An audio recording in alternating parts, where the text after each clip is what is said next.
Nous sommes le lundi 9 mars. Voici à la une.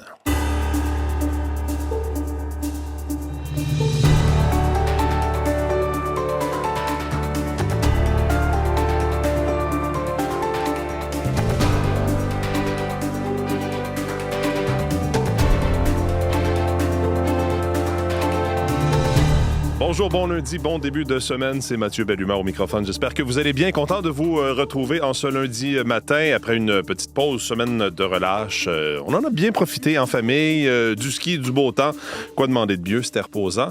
Pas de cadran le matin, ça fait toujours du bien, une petite pause de cadran entre vous et moi de temps en temps. Mais je suis très heureux d'être là. Un gros merci à Jean-Sébastien Bernatchez qui a pris la relève la semaine dernière, ce qui m'a permis donc de profiter de cette semaine de relâche en famille. On va revenir aujourd'hui sur ce qui nous occupe depuis justement la semaine dernière, cette guerre au Moyen-Orient. Il y a des impacts, vous en avez entendu parler sans doute, sur le prix du pétrole. Vous voyez, ce matin, je regardais les dernières données les plus récentes en date de ce lundi matin. 114 $ américains le baril de pétrole. C'est une première depuis 2022 et un peu plus tard aujourd'hui, ici au pays, le leader parlementaire des libéraux, Stephen McKinnon, qui a demandé, qui a proposé au nom du gouvernement la tenue d'un débat sur la crise au Moyen-Orient, débat qui aurait lieu donc ce soir. On n'aura plus de détails. Ma collègue Karine Matheux sera avec nous un peu plus tard pour faire le point sur la situation au Moyen-Orient encore ce matin. Et l'équipe est réunie à cette heure-ci autour de moi à la table, bien sûr, en studio. Julie-Jasmine Boudreau aux actualités culturelles. Bonjour, Julie-Jasmine. Bonjour, Mathieu. Olivier Pellerin qui est de retour avec nous. Très heureux au sport. Salut, Olivier. Bonjour, content de vous retrouver. Après un petit périple olympique, Oui. ça s'est bien passé? Très bien. Vous avez aimé votre expérience? Oui, les Italiens ont été très accueillants. On a eu droit à de belles performances. Et puis, c'est le temps de revenir au boulot à la maison, de retrouver l'équipe avec beaucoup de plaisir. Ouais. Excellent. On vous retrouve au sport dans les prochaines secondes. Et Véronique Méran à la météo. Bonjour, Véronique. Bonjour, Mathieu. Justement, on va revenir à la météo parce qu'il y a pas mal de choses à dire sur ce qui va se passer dans les prochains jours. On va y aller par aujourd'hui.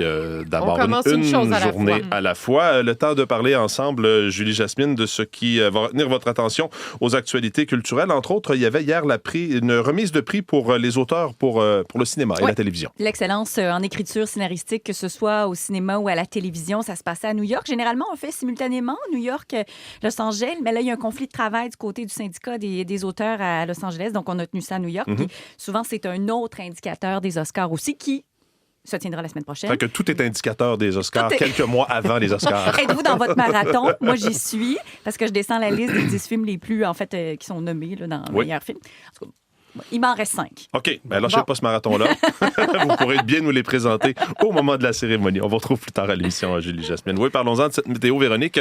D'abord, une belle journée aujourd'hui pour bien les secteurs. Du soleil, de la douceur. C'est un faux printemps, là, parce qu'on sait qu'éventuellement, l'hiver va nous revenir en plein visage. Oui, vraiment, mais profitons-en. Vous avez dit une journée à la fois. C'est vrai qu'aujourd'hui, là, franchement, les premiers 10, peut-être même 15 degrés qui s'offrent à nous. Quand je pense à 15 degrés, je pense aux secteurs les plus près de la frontière américaine, en Montérégie, l'Estrie, c'est pas impossible. Sinon, en général, des températures de l'ordre de 10 à 13 degrés, ce qui est quand même exceptionnel pour cette période-ci de l'année. Je dis exceptionnel, mais le record pour Montréal, 17,4 en 2000. Alors, il a déjà fait un petit peu plus chaud que ça. Si on n'a pas de record de haut maximum, il y aura peut-être des records de haut minimum, mais ça reste une journée vraiment très, très douce. Ce matin, il y a peut-être quelques nuages, peut-être une petite bruine, une gouttelette ici et là, puis par la suite, ça se dégage. Ça va être venteux. On verra le soleil cet après-midi. Donc, les températures s'emballent. La nuit prochaine, 7 degrés Montréal. Il devrait y avoir un moins devant ça, cette période-ci de l'année. Donc, 7 pour Montréal, 0, 3 degrés en secteur montagneux. Du beau temps encore demain sous un ciel variable, avec des températures qui toucheront 8 à 10 degrés, mais en première partie de journée. Par la suite, le mercure sera à la baisse. Donc, on sera de retour dans la nuit de mardi à mercredi, près du point de congélation. Et là, c'est ça le problème. C'est le point de congélation parce qu'on a un bon système qui s'en vient mercredi. Déjà, les bulletins spéciaux sont là sur le sud, sur le centre, sur l'est du Québec. La nature de la précipitation qui pourrait varier parce que la trajectoire du système est encore incertaine. Ça bouge un peu. Pour l'instant, la principale menace serait le verglas pour les régions plus au sud. Donc, 20-30 mm de pluie verglaçante possible, se changeant en pluie par la suite avec une finale en neige sur les régions plus au sud et beaucoup de neige au nord du Saint-Laurent. Donc, je pense aux gens de l'Est du Québec, à partir de l'Abitibi, en s'en allant vers le Saguenay, le Bas-Saint-Laurent, la Gaspésie, la Côte-Nord, 20-40 cm possible, avec du vent, de la poudrerie. Donc, bordé vraiment au nord Mélange de précipitations au sud avec la principale menace qui est le verglas pour l'instant. Ça reste à surveiller. Ce serait vraiment la journée de mercredi là, en journée et jeudi matin là, qui serait assez problématique. Mais d'ici là, profitons de la douceur et du soleil aujourd'hui. Allons-y comme ça. Pas partout, cependant. Un petit peu de pluie vers l'Abitibi-Témiscamingue. 7, c'est le maximum. 8 au Saguenay. 9 dans le Bas-Saint-Laurent. 0,4 degrés vers la Gaspésie, la Côte-Nord. Ciel plus variable dans l'est du Québec aujourd'hui. Territoire ontarien, nuageux avec un petit flocon bruine limite possible ce matin. 3 à 9 degrés sur les régions plus au nord. Venteux partout. Toronto, Windsor, on atteint 13 à 17 sous le soleil. Vers Ottawa, ça se dégagera cet après-midi. La douzaine de degrés également. Dans l'ouest, ça s'ennuagera à Vancouver. Il fera 7 aujourd'hui. Variable dans les prairies dans l'ensemble et on est de retour avec un régime un petit peu plus saisonnier, soit des températures de 0, moins 4 degrés pour Edmonton, Calgary, moins 4 vers le sud de la Saskatchewan et moins 8 sur le sud du Manitoba. La semaine se passera sous le point de congélation dans l'ouest canadien, ce qui est quand même normal pour cette période-ci de l'année. Alors, profitons de la journée d'aujourd'hui. C'est ce qu'il faut faire, un jour à la fois. Merci Véronique, bonne journée. Alors Olivier, oui, on parlait de ces Jeux olympiques, mais en ce moment se déroulent les Jeux paralympiques, 3e jour de compétition et d'autres médailles pourraient s'ajouter pour la délégation canadienne. Parce que déjà, ça a été un bon week-end pour le Canada. Le Canada qui compte déjà 6 médailles à son actif avec une première médaille d'or qui a été remportée hier par Nathalie Wilkie. Premier titre canadien, c'était en parabiathlon. C'était à l'épreuve individuelle debout. Elle avait déjà remporté une médaille d'argent, donc c'est une deuxième pour Wilkie. Et pour aujourd'hui, il y aura effectivement peut-être quelques chances de médaille parce qu'il y aura des épreuves en paraski alpin. Il y aura Alexis Guimond qu'il faudra surveiller parce qu'il est au sommet du classement, domine le classement de la Coupe du monde cette année à l'épreuve du Super G. C'est justement l'épreuve du Super G aujourd'hui, donc il y a des attentes de son côté. Il avait remporté la médaille de bronze il y a 4 ans de ça aux Jeux de Pékin, donc il a des ambitions effectivement de monter peut-être d'une marche, peut-être 2 même, pour aller chercher une médaille d'aujourd'hui. C'est déjà en cours d'ailleurs les épreuves de paraski alpin. Dans les résultats canadiens, on peut parler de Michaela Gosselin au Super G debout chez les femmes qui a terminé 9e ce matin. Donc on suivra ça tout au cours de la matinée.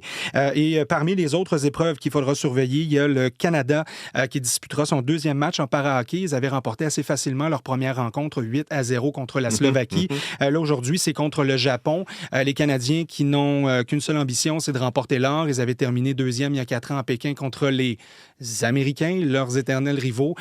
Donc, les ambitions sont grandes et là, on se met en marche contre des équipes qui sont peut-être un peu moins aguerries, mais quand même. Donc, aujourd'hui, vers 15h35, ce sera le match Canada-Japon. Il y a aussi du para-curling aussi qui sera au programme aujourd'hui avec le Canada qui est sur la glace présentement et qui affronte la Lettonie. Donc, il y aura une grosse journée devant nous aux Jeux paralympiques. Je tiens à mentionner peut-être une petite déception qui a été annoncé hier, confirmé hier, forfait et fin des Jeux pour Molly Jepson, paraskieuse en ski alpin. Elle a été blessée au genou. Elle s'était blessée avant le début des Jeux paralympiques. Elle a quand même tenté sa chance en descente. Elle a terminé 4e. Elle avait dit que c'était probablement terminé pour elle après l'épreuve. Justement, ça a été confirmé hier. Blessure au genou. Il y a eu des fractures aussi dans son cas. Donc, on joue de prudence. On revient à la maison pour soigner tout ça. Donc, c'est ce qu'on aura devant nous pour la 3e journée aux Jeux paralympiques. Un mot de baseball pour les amateurs en attendant la saison de la Ligue majeure. Le Canada qui a perdu son premier match à cette classique mondiale. Contre le Panama, une défaite de 4-3 grâce à 3 points marqués en 6e manche, dont 2 sur un simple de Ruben Tejada. Le Canada qui menait 2-1 à ce moment avant de voir justement le Panama prendre son élan et puis remporter ce match 4-3. Donc, première défaite pour le Canada en 2 matchs, une victoire, une défaite pour eux. Ils sont 3e au classement derrière Porto Rico et Cuba qui, eux, ont remporté leurs 2 premiers matchs. C'est pas terminé quand même là, pour terminer parmi ce top 2 de ce groupe A. Il y aura quand même beaucoup de travail à faire. Le prochain match du Canada, ce sera demain, mardi, 19h, heure de l'Est, et ce sera justement contre Porto Rico. Donc là, on aura vraiment un très gros adversaire. Une victoire qui sera quand même importante pour le Canada pour tenter de maintenir la pression et de demeurer parmi les premières équipes de ce groupe A. Donc, ce sera surveillé demain. Merci beaucoup, Olivier. Un plaisir. Bonne journée.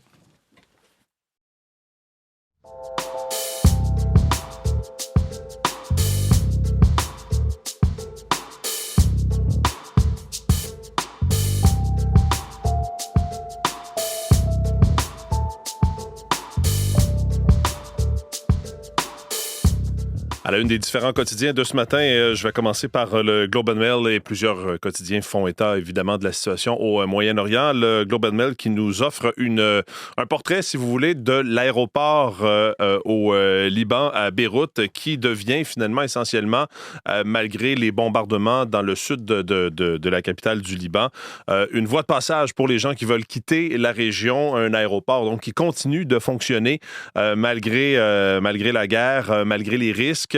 Les représentants de l'aéroport ont dit au Globe and Mail quand même, on a reçu des confirmations de la part notamment des Américains que nos installations n'allaient pas être ciblées, mais ça reste évidemment un aéroport et une compagnie aérienne, Middle East Airlines, qui continue d'opérer dans ces circonstances difficiles et qui permet finalement aux gens de la région d'évacuer. Donc, portrait de ça dans le Globe and Mail de ce matin. En une de la presse, on parle de l'Université du Québec à Rimouski, dévoilement intime et rites chamaniques. Ce sont des cours qui sont comparés à de la thérapie. C'est dans un programme à l'Université du Québec à Rimouski. Ce sont des professeurs qui ont utilisé, nous dit la presse, des méthodes d'enseignement douteuses pendant des années, malgré les inquiétudes soulevées par des psychiatres. C'est ce que révèle une enquête de la presse. C'est un baccalauréat en psychosociologie des relations humaines qui se targue d'être un programme unique au Québec, mais certains éléments font sourciller, notamment on demande aux gens de se confier ou de révéler certains pans de leur vie privée, certains éléments où on lance des pétales de rose dans les airs, où on demande aux étudiants d'être à quatre pattes et de rugir. Il y a plusieurs éléments qui s'inquiètent de certaines façons d'enseigner dans ce programme qui fait l'objet d'une enquête externe qui a été déclenchée d'ailleurs par l'université l'automne dernier, l'Université du Québec à Rimouski, selon de nouvelles informations qui ont été apportées à la direction de l'université. Un professeur défend le programme dans la presse de ce matin, rejette les critiques formulées à l'égard du département et des cours qui sont donnés dans ce programme-là à l'Université du Québec à Rimouski. Vous pourrez lire ça donc dans la presse de ce matin. En une du Devoir, Québec qui a recommencé à recruter des travailleurs temporaires à l'étranger. Malgré les nombreuses restrictions imposées ces derniers mois, le ministère québécois de l'Immigration prépare quand même des missions pour recruter quelques centaines de professionnels, dont des enseignants au primaire, des travailleurs sociaux, des soudeurs et des mécaniciens. Au total, le gouvernement souhaite recruter entre 295 et 455 personnes pour des postes temporaires. Les pays où on va justement recruter ces gens-là, Belgique, France, Italie, Suisse, Albanie, Moldavie, notamment. En novembre 2024, le gouvernement avait imposé un moratoire justement de recrutement sur ces journées du Québec, mais les missions ont repris en novembre dernier, mais ce sont des missions beaucoup moins importantes. Et ce que l'on dit dans l'article, ce que certains experts disent, c'est que depuis que Québec a aboli le PEC, le programme de l'expérience québécoise qui facilitait l'immigration de travailleurs temporaires qui souhaitaient rester au Québec, ça devient peut-être plus difficile de recruter des travailleurs pour venir travailler au Québec. Donc, article là-dessus d'Isabelle Porter dans Le Devoir de ce matin. En une du Journal de Montréal et du Journal de Québec, sa maison détruite par l'Air Fryer, donc friteuse à air chaud. Une mère de 4 enfants qui doit tout reconstruire. Elle raconte son histoire dans le Journal de Montréal. Alors qu'elle cuisait des saucisses, apprend-on dans l'article, dans sa friteuse à air chaud. Le feu, donc, a pris et s'est répandu à peu près à toute la maison. Elle doit vivre maintenant dans une roulotte jusqu'au mois de mai, le temps qu'il y a des travaux importants à la suite de cet incendie, donc des travaux de reconstruction à sa résidence. Vous pourrez lire son histoire dans le Journal de Montréal et dans le Journal de Québec. En une du radiocanada.ca, on apprend que Laval est forcé de faire un chèque d'1 million de dollars à l'ancien maire Gilles Vaillancourt. C'est mon collègue Thomas Gerbet qui nous apprend ça ce matin. Et le maire actuel de Laval, Stéphane Boyer, se trouve dans une situation qu'il juge injuste et immorale. C'est l'Agence du revenu du Canada qui réclame 1 million de dollars à l'ancien maire Vaillancourt sur des impôts impayés, à de l'argent qu'il a volé aux Lavallois. Mais l'argent a été depuis rendu à la ville. Donc, Gilles Vaillancourt, comme contribuable, dit c'est pas à moi à payer l'impôt, c'est à l'agence, c'est à la ville de Laval. Donc, l'Agence du revenu du Canada se tourne vers la ville de Laval et demande donc ce montant d'1 million de dollars à envoyer à Gilles Vaillancourt. Toute l'histoire est en une du site de Radio-Canada ce matin.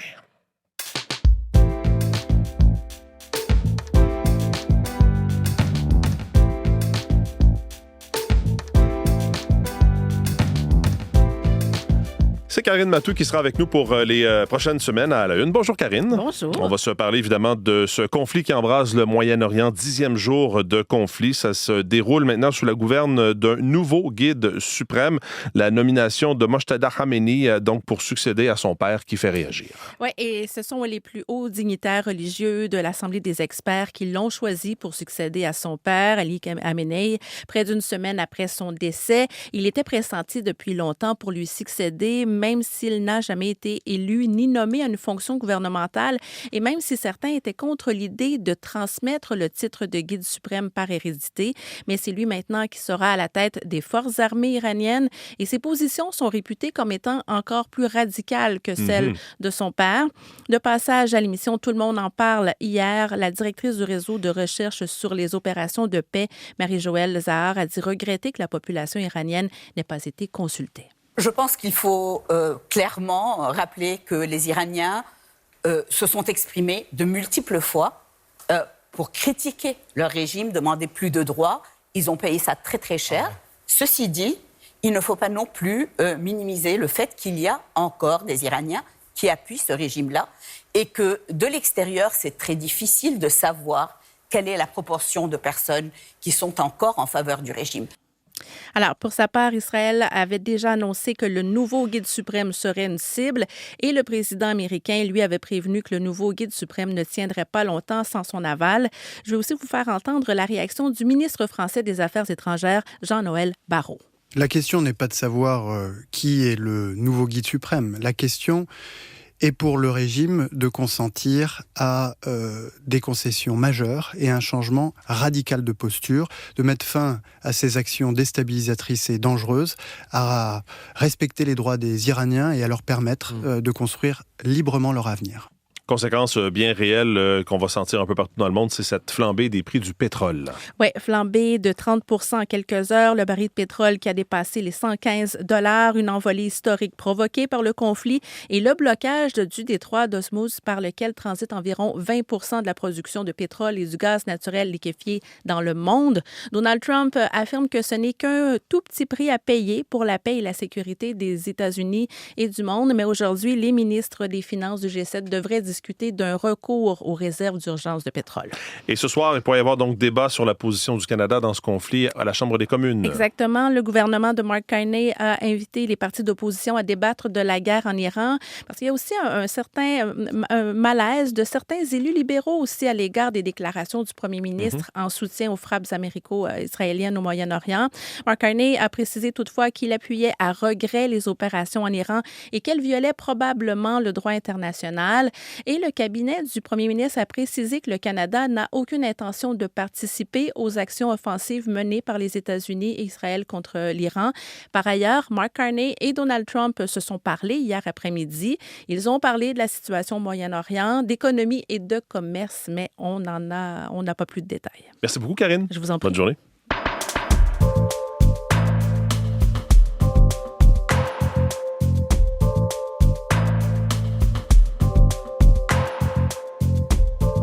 Actualité culturelle, Julie Jasmine est de retour en studio. Parlons de la maison de la chanteuse Rihanna qui a été visée par des tirs à Los Angeles. Oui, c'est ça, la résidence a été touchée. On parle d'une dizaine de coups de feu hier en début d'après-midi. La tireuse serait une femme, c'est ce qu'on apprend par plusieurs médias.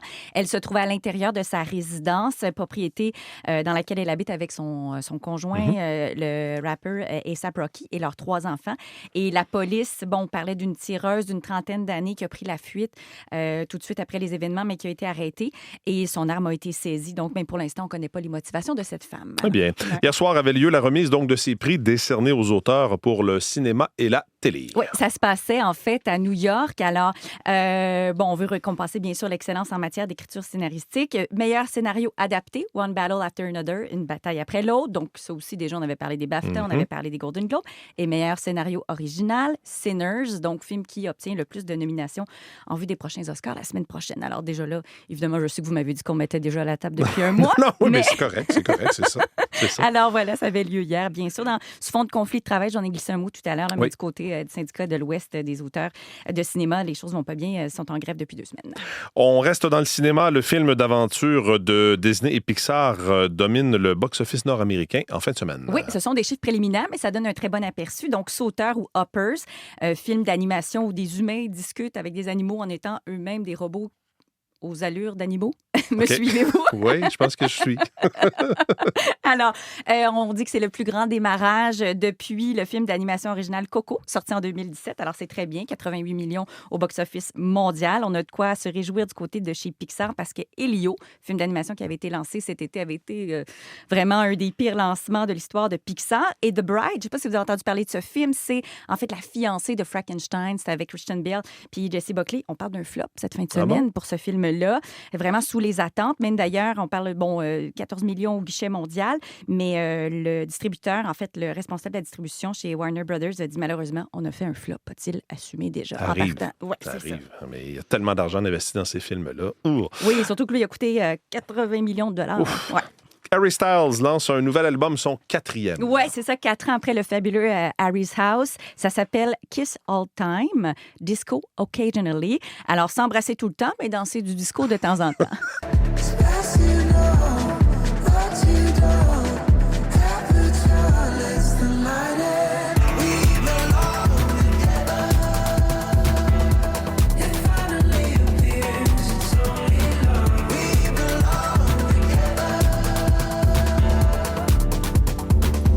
Alors, cette chanson est quand même assez expérimentale. Ça s'appelle Aperture. Elle avait déjà été dévoilée. Donc, je dirais que c'est 12 chansons assez audacieuses. Musique quand même assez légère qui contraste avec le ton.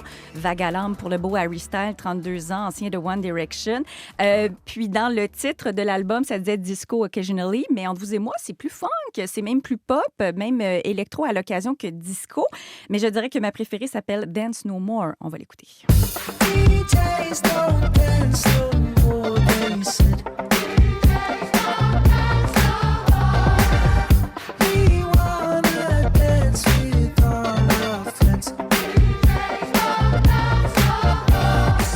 DJ Don't Dance No More, les DJ ne dansent plus. Ne dansent plus. Alors, est-ce qu'on a la chanson de l'été? Je ne le sais pas. Peut-être celle du printemps. On va commencer avec la chanson du changement d'heure, Mathieu. Ça vous dérange pas? C'est une bonne idée, ça. Julie Jasmine, merci. Salut, bonne journée. Marie-Michel Borduas, maintenant en studio pour ce qu'on va surveiller. Bonjour, Marie-Michel. Bonjour, Mathieu. Alors, allons-y avec, évidemment, l'Iran et ses frappes qui se poursuivent. Oui, et ce sont de premiers missiles envoyés par l'Iran, missiles et drones vers l'État hébreu et ses voisins du Golfe aussi, depuis que Mojtaba Khamenei a été choisi hier pour succéder à son père comme guide suprême. Vous entendiez là, avec Karine un peu plus tôt des réactions. Notre envoyé spécial, Frédéric Carnoud, il est à Jérusalem, s'est rendu un petit peu plus tôt à la frontière avec le Liban, donc constate également les réactions sur le terrain à l'arrivée de ce nouveau guide suprême, témoin aussi de cette guerre qui se poursuit pour une 10e journée. Et pendant ce temps, il y a notre envoyé spécial, Rania Massoud, qui se trouve toujours quant à elle à Beyrouth, au Liban. Elle témoigne de frappes israéliennes sur des établissements touristiques de la capitale libanaise, un établissement 4 étoiles qui a été touché. Et ce qui frappe, c'est la précision des tirs. Une seule chambre sur les 144 touchés. Texte à lire sur notre site web ce matin. Et puis en terminant, les Jeux d'hiver de l'Arctique ont été officiellement lancés au Yukon. Oui, ça se poursuit jusqu'à dimanche. 8 délégations qui s'affrontent dans une vingtaine d'épreuves sportives. Notre collègue Chloé Diary de Périgny qui est sur place, qui témoigne de cet événement. Merci beaucoup, Marie-Michel. Bonne journée. Bonne journée. Voilà pour cette édition d'À la Une. Vos équipes du matin prennent le relais dans les prochaines secondes. Bonne journée.